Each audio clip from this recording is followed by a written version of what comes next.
YouTube के सभी दर्शकों को मेरा नमस्कार। आप सभी को राधे राधे, जय श्री कृष्ण। हिंदी सप्ताह 18 दिवस 3 क्लास नंबर 101 में आप सभी का स्वागत है।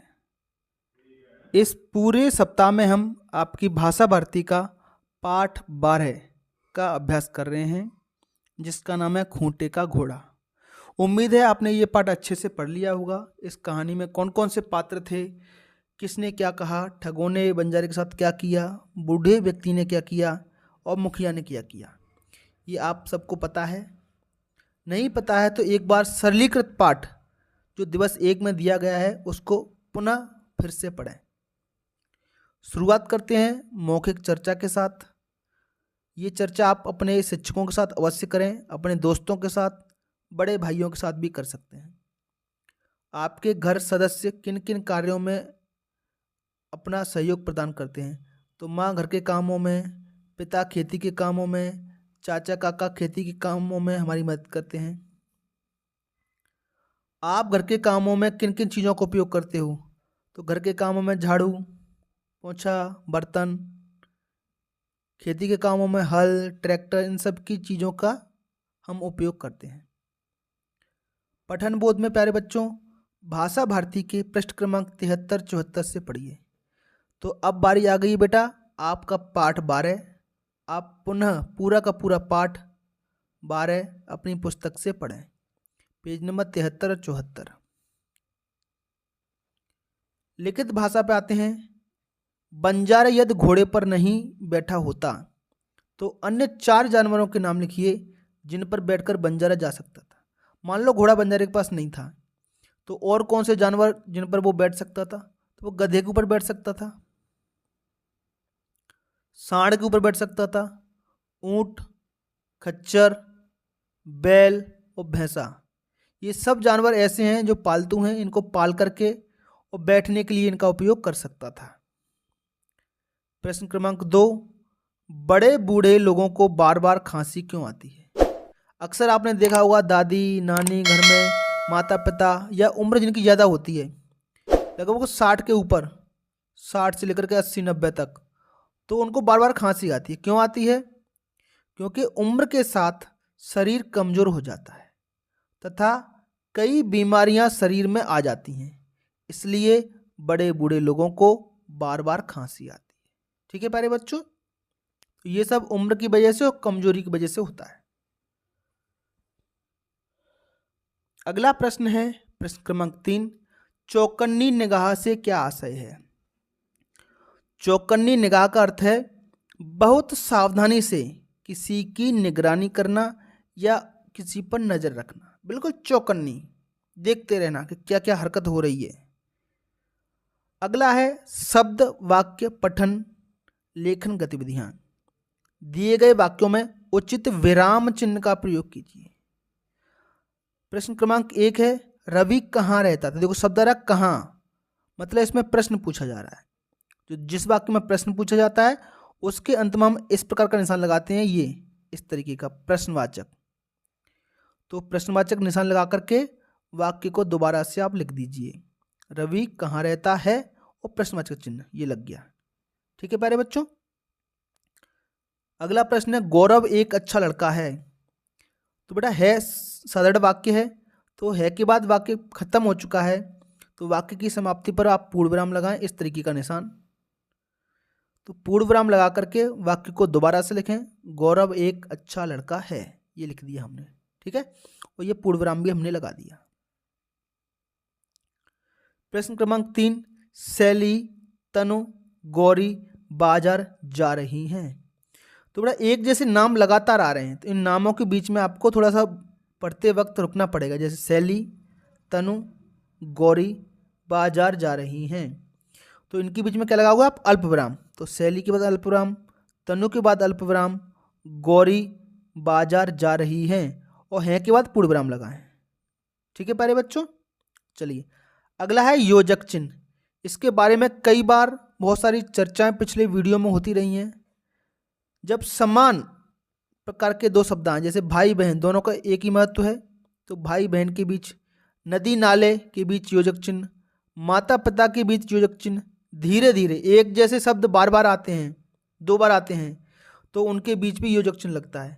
दिन रात दोनों बराबर की चीज़ें हैं, तो योजक चिन्ह वाले ये शब्द आप यहाँ पर देख करके लिख सकते हैं। इसके अलावा एक योजक चिन्ह वाला उदाहरण आप मुझे कमेंट बॉक्स में बताओगे। कोई सा भी उदाहरण जो आपको लगता है यहाँ योजक चिन्ह का प्रयोग होगा, वो उदाहरण आप मुझे कमेंट बॉक्स में ज़रूर बताएं। चलिए, अच्छा, वीडियो को पूरा अंत तक देखें, पूरा देखें। इस वीडियो के अंत में मैं आपसे एक प्रश्न पूछूंगा, उसका जवाब आप मुझे कमेंट बॉक्स में दोगे। ये प्रश्न आपका सामान्य ज्ञान का रहेगा, जो आपके सामान्य ज्ञान की नॉलेज को भी बढ़ाएगा। धारा प्रवाह पठन पे आते हैं। पहाड़ी गांवों में अक्सर बाघ का डर बना रहता है। बाघ जानते हो? हाँ, जो हमारे देश का राष्ट्रीय पशु भी है। जंगल कटने के कारण शिकार की तलाश में बाघ कभी कभी, देखो कभी कभी एक ही शब्द 2 बार आया है तो बीच में योजक चिन्ह लगा है, गांव तक पहुंच जाते हैं। गेवली गांव में एक बार यही हुआ। एक बाघ ने गांव में घुसकर एक गाय को मार डाला।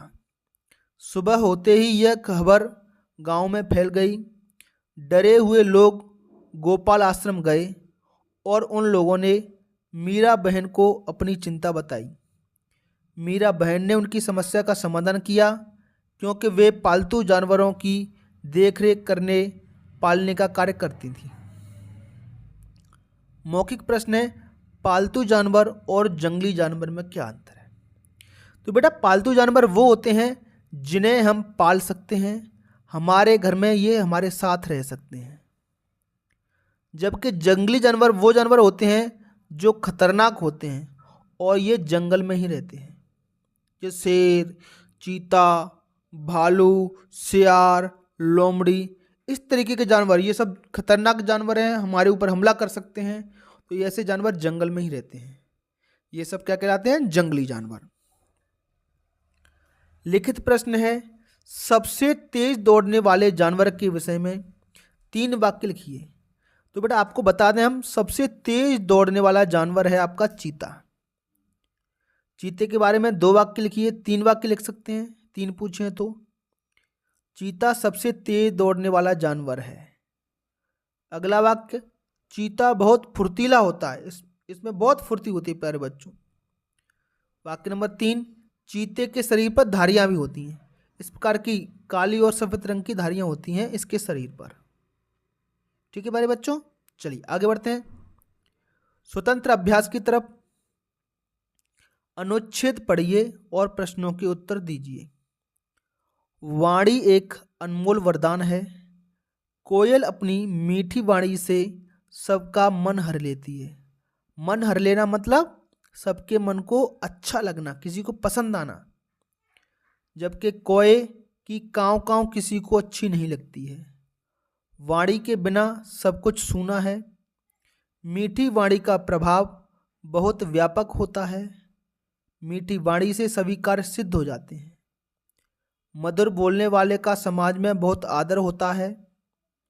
मृदभाषी के मुंह से निकला एक एक शब्द सुनने वाले के मन को लुभाता है। इसके संपर्क में आने वाला व्यक्ति उसके वश में हो जाता है। मीठी वाणी सुनने वाले को ही आनंदित नहीं करती, वरन बोलने वाले को भी आनंद पहुंचाती है। कहा भी है, तुलसी मीठे वचन ते सुख उपजत चहुँ ओर। तुलसीदास जी ने कहा है कि मीठे वचन बोलने से, मीठी वाणी बोलने से, मीठे वाक्य बोलने से हर तरफ क्या होता है? खुशहाली आती है, हर तरफ सुख पैदा होता है। मौखिक प्रश्न है, कोयल और कोए में अंतर बताइए। तो कोयल की वाणी बहुत मीठी होती है, वो बहुत प्यारा बोलती है, जबकि कौवा काएं काएं बोलता है, उसकी आवाज़ मन को कसकती है। ठीक है, हमारे कानों को प्रिय नहीं लगती है। मन हर लेने का आशय है बेटा क्या? मन हर लेने का अर्थ है मन को पसंद आने वाला। ठीक है, अगला प्रश्न है, मृदभाषी का क्या आशय है? मृदभाषी, मृद माने अच्छा, मीठा, और भाषी माने बोलने वाला। तो मृदभाषी का अर्थ होता है मीठा, मधुर बोलने वाला, जिसकी आवाज़ अच्छी लगती हो। ठीक है प्यारे बच्चों, श्रुतलेख है। आप उम्मीद करता हूँ कि आपके शिक्षक वाक्य बोलेंगे और आप उन शब्दों को या वाक्यों को यहाँ पर लिख पाएंगे। हर वीडियो के अंत में मैं आपसे एक प्रश्न पूछ रहा हूँ। पिछले वीडियो में मैंने आपसे प्रश्न पूछा था कि हमारे देश के राष्ट्रपति का नाम, वर्तमान राष्ट्रपति का नाम क्या है। तो उसका सही जवाब कई बच्चों ने कमेंट भी किया है। मैं आप सभी को बता दूं, हमारे देश के वर्तमान राष्ट्रपति हैं श्रीमती द्रौपदी मुर्मू। द्रौपदी मुर्मू, ठीक है, याद रहेगा सभी बच्चों को, द्रौपदी मुर्मू। आज का प्रश्न आप सभी की स्क्रीन पर यह है प्यारे बच्चों, इसका जवाब आप मुझे कमेंट बॉक्स में जरूर देंगे। ठीक है, विश्व पर्यावरण दिवस, वर्ल्ड एनवायरनमेंट डे, इसको अंग्रेजी में बोलते हैं वर्ल्ड एनवायरनमेंट, एनवायरनमेंट। विश्व पर्यावरण दिवस कब मनाया जाता है? आपके ऑप्शन ये आपके सामने हैं, तो जो ऑप्शन आपको सही लगता है वो जवाब आप कमेंट बॉक्स में जरूर दें। तो चलिए बच्चों, आज की क्लास में इतना ही, फिर मिलेंगे अगली क्लास में। तब तक के लिए आपका दिन शुभ हो। Have a nice day and thank you.